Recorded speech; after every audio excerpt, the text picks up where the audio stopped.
So today we will talk about assignments, and first we will address the most frequently asked questions about assignments. Then I will give a demonstration on how to set up, use an assignment, and at the end we will answer any questions you may have. But first, before we start, we will start with a poll, and we wanted to ask you if you are already using assignments on the Sowiso platform. And you can fill it in during this webinar, and then we will get back to it at the end of the webinar. Okay, so we will first start with the introduction, and the first questions that we want to talk about is, what do we mean by assignments? Well, an assignment is similar to traditional homework. Students get a section of the course that they have to prepare until the set deadline. This includes theory and exercise pages. And this can be either the course material we offer, but also your own material that have been created in the authoring environment. You can schedule all your assignments before or during the course, and students will see them on the right side of their screen. We will see that later also in the demo, but it is in the same area where they would see their progress and/or tests. Then the second question is, how are assignments different from tests? While doing the assignments, students can still read the theory pages. They will benefit from the automated feedback our platform is providing and have the hint and solution buttons available. And they can also ask questions on the forum. So if they're stuck, they can get help from the platform and from the teachers. They also have multiple attempts to solve an exercise, just like in the exercise mode. Students can start and pause an assignment as many times as they want, until, of course, the deadline is met. Once the deadline is reached, the assignment is submitted and the score is graded. And teachers cannot grade the assignment, so they cannot double check it. They are automatically graded by the computer. And instead, you can set up a passing score when you set up the assignment. It's also not possible to set up security measures like full screen mode, IP ranges, save exam browsers. But of course, all exercises are still randomized. And the same as with tests, teachers can see the results of the students. You can find the results of the assignments in the reporting environments, which I will also show during the demonstration. Then the next question is, to who can I assign assignments? They can be assigned to entire classes or a group of students if you create them. You first have to create those groups and put students into these groups. But you can also assign one or more individual students to an assignment. In that way, you can have the flexibility to customize your homework to your students. And in the demonstration, I will also show this where this will happen. And then one of the most important questions we always get is, how are assignment scores calculated? Well, the passing score for assignments are calculated by simply multiplying the score with the progress and dividing it by 100. And I thought it would be best to explain how we calculate the score by showing an example. So I made some screenshots. In this image from the reporting environment, you can see that the student did two exercise packages from two different subchapters, namely numbers and algebra. And in this case, I have to enlarge my screen a little bit. Let me see. For fractions, they got an 80% score, and for variables, they get 100% score. And then we add those and divide them by 2, and you get to a score of 90. You do the same for the progress. So you have the 100% progress for fractions and 25% progress for the algebra.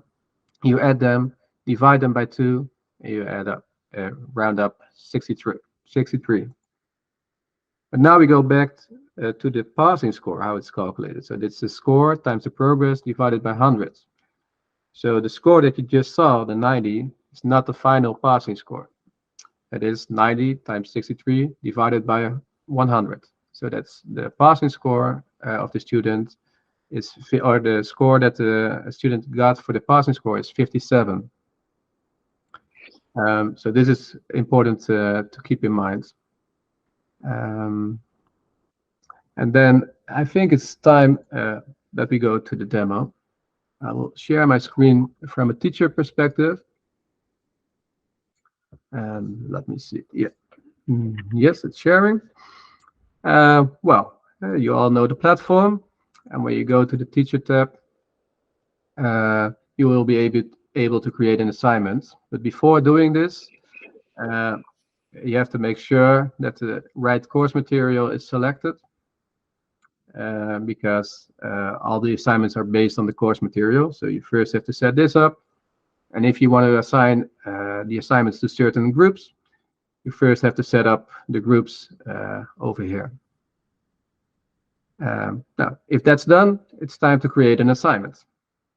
Well, I already have some here, but I will start from scratch. And I will create a new assignment. I will give it a name.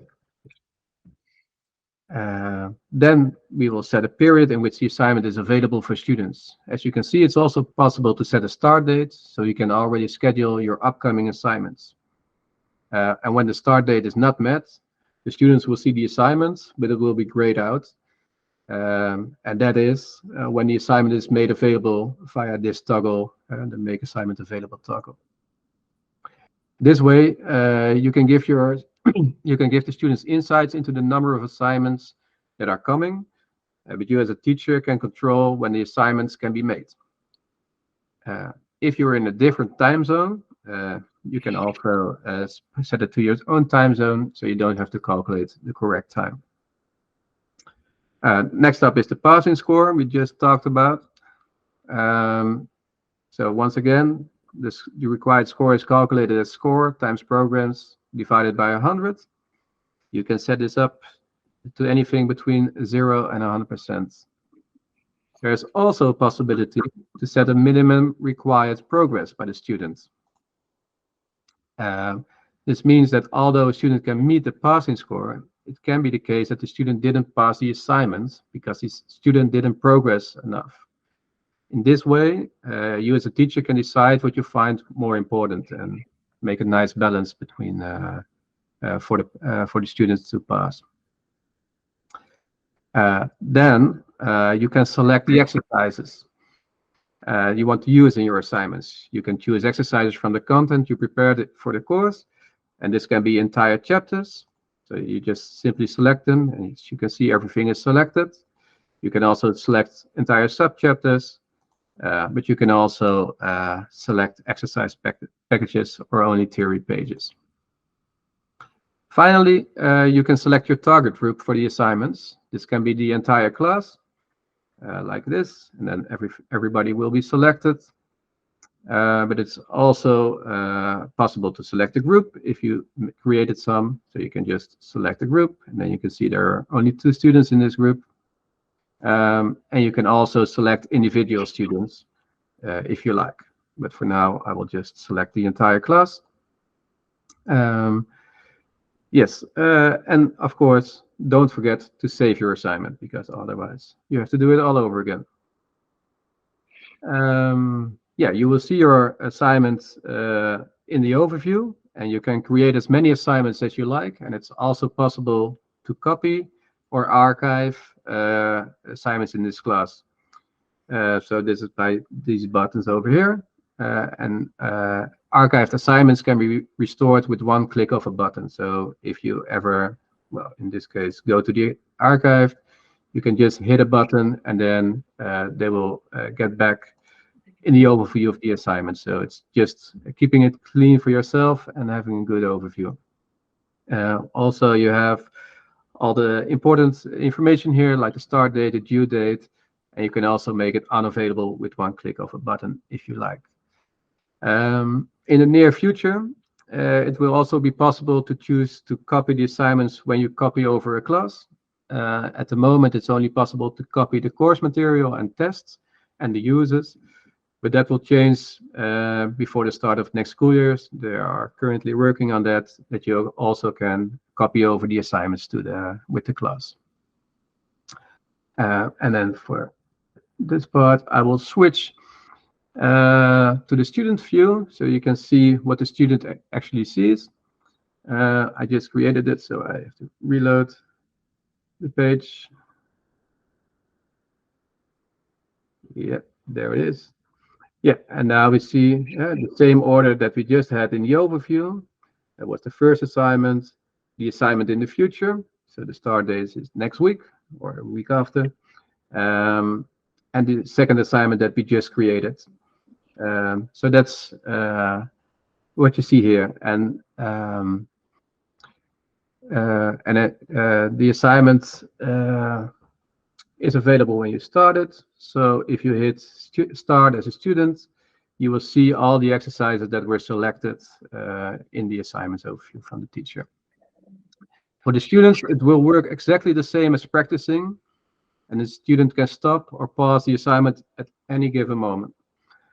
And just as in practice mode, they can access the theory pages that come with the exercises. You have also the example exercises. You can ask questions, and you will just have the hints available, and you can also ask for the solution. So it feels, exactly the same as it does for while practicing. For now, I will only do one exercise and then go to the next. I don't know what it is, or well, I can also do a little bit like this. Maybe I give a faulty answer, hit the solution, I go to the next exercise. I will do the same here. And then, okay, I'm done with it, so I will stop now as a student. So, and I can just hit stop, and then I can go back to my overview of my practice material. And if the student already did exercises during practicing, the student doesn't have to do them again during the assignments. And then we can switch back to the teacher environment again. We have here the assignments, and from here you can directly go to the results of the assignments. And as you can see, you can also go click here on the reporting environment and then click on the assignments button, but you can also go straight away to the assignments.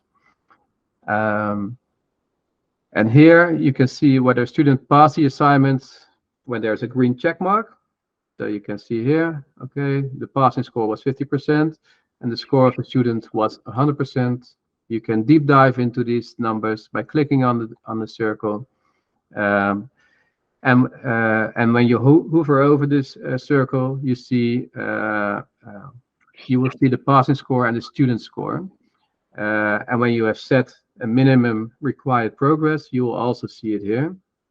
So in this case, you see that the required progress was 100%, and you achieved 80%. So that's you get more information if you set that information.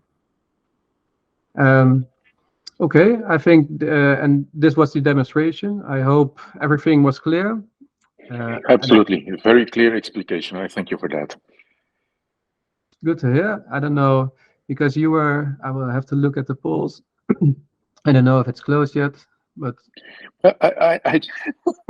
I just don't know how to do it on the iPad. The poll. I didn't know it yesterday either. Oh, okay. I have no idea, so I can't do the poll.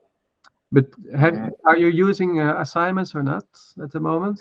Well, I'm not using assignments, and I wonder whether it should suit me. I think at the moment it's a very good part of the application, but as we do it now, we give our students between 2 or 3 weeks for each chapter. And after one chapter, we have a final test for that chapter. Okay. So we just, I just give them the content for the next chapter, and 3 weeks later they have a final test about it. So I'm just wondering whether it should be an advantage to also give them an assignment in the meantime. But of course, if we should do a final exam at the end of the semester or the year, I should have to do it by means of assignments in the meantime.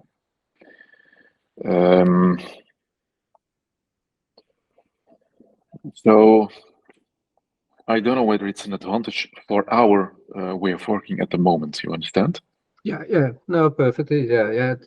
It can be beneficial, of course, that you can make sure that students do their practicing every week and not only just before the exam. Well, yeah, absolutely, and that's one big part of the problem and the solution, maybe. Because students always start too late. Last year, again, we saw that when we gave them 3 weeks, they started in the middle of the last week.